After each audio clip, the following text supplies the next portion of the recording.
You have a 30-year-old who's healthy, who got the booster, let's say they missed last year, they got it 2 years ago, and they say, Dr. Chin-Hung, you have given me so much insight in the last 3 years. Please tell me, should I get this or should I not? As an ID doc, I think the answer is simply answers yes. Yes, okay. Monica. You know, the reason actually I wrote this book was part of the question of trust in public health. And I am worried about the declining trust in our vaccine recommendations. I'm worried that 20.5% of people over 18 got the bivalent booster, the BA4, BA5 ancestral, because it means that people start ignoring recommendations. And 43% over 65 got the bivalent booster. I just looked this morning to confirm, not high enough, should have been 100%. So I'm actually more in favor of being very clean about who gets the booster or not. And I think we should go the way of the WHO. On March 28th, 2023, they put out the SAGE guidance. The UK's done the same thing. 65 and older, those on immunosuppressants, and those with multiple comorbidities. If you want it, I'm sure you can get it when you're 30, but I would go in that clean way, because when the world does something different and we do something different, and we are the only ones recommending it for the young, we were the only ones that recommended boosters for 6 months and up, then people stop listening, and that means we get less trust, and maybe they won't take their measles vaccine. So this book was an attempt to think about trust. No, that's an interesting perspective, and I think very important sort of at a public health level.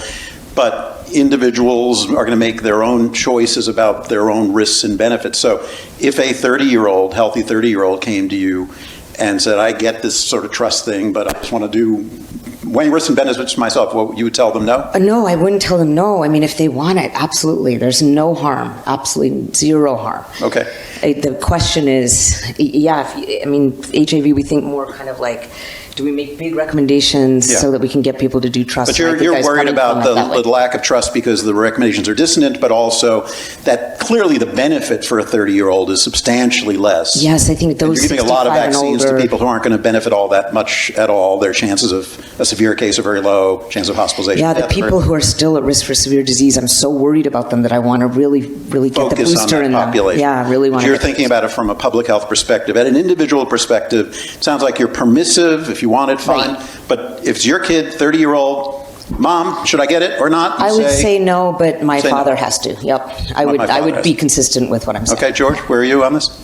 I think everybody should get vaccinated. I mean, the reason we parse vaccines is because there's a limited supply, right? If we have all those vaccines in the world, then we don't have a limited supply, and it's going to benefit people, with different amounts from 6 months of age and up.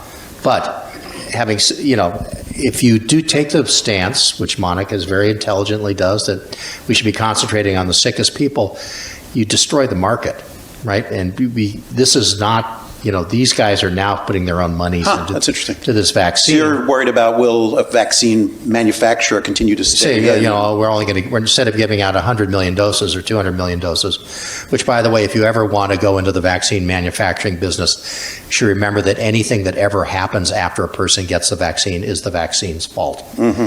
So it's just like nonstop litigation, but there's indemnification in the U.S., so that's a good part. But still, but I'm not going to get the vaccine to be sure Pfizer stays in business. I mean, that. I was more worried about Moderna, but anyway. But they're charging money for it. They're charging money for it. That's correct. But they don't want to end up with 97% unused. But it sounds like, putting that aside, you believe that the benefits outweigh the risk even for a healthy 25-year-old. Yes. You do? Yeah.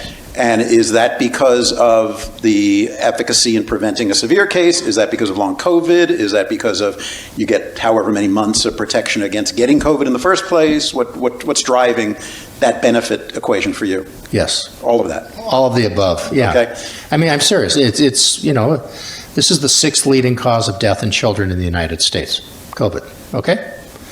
It's the number 1 vaccine preventable cause of death in children in the United States. I mean, people get lost in the data, but there are some real issues here.